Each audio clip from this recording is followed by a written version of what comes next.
2007 में पुणे का देशमुख परिवार, रमेश, उनकी पत्नी उषा और 2 छोटे बच्चे शहर की भीड़-भाड़ से दूर एक शांत और सरल जीवन की तलाश में रायगढ़ जिले के पलसदरी गांव पहुंचा। वहां उन्होंने एक पुराना लेकिन बेहद खूबसूरत वाड़ा खरीदा। पत्थर से बना, बड़ी-बड़ी खिड़कियां, भारी लकड़ी के दरवाजे और आसपास सिर्फ जंगल और खामोशी। सौदा सस्ता था, जरूरत से ज्यादा सस्ता। गांव वालों ने हल्के लहजे में कहा था, वो वाड़ा पहले एक साधु का था, अचानक कहीं चला गया, कभी वापस नहीं आया। देशमुखों ने हंसकर बात टाल दी। शुरुआती कुछ दिन शांत और अच्छे थे, लेकिन धीरे धीरे घर के माहौल में बदलाव आने लगा। रसोई में उषा को किसी के चलने की हल्की आवाजें सुनाई देती। वो मुड़कर देखती, कोई नहीं। रात में अर्जुन बार बार डरकर उठ जाता। वो कहता, आई। खिड़की पर कोई आदमी खड़ा था, वो मुझे देख रहा था।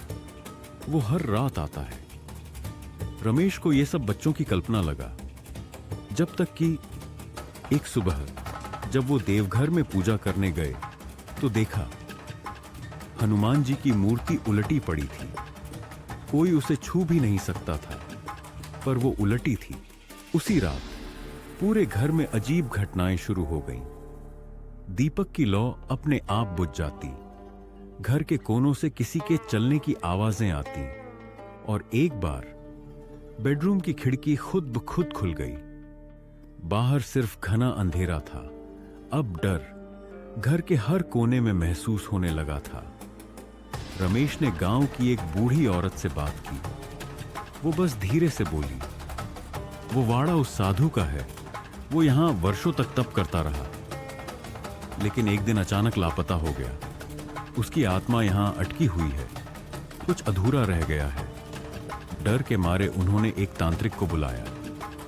जैसे ही हवन शुरू हुआ, घर हिलने लगा, पंखा जोर से घूमने लगा, खिड़कियां खड़खड़ाने लगीं, दीवारों पर टंगे फोटो जमीन पर गिर पड़े।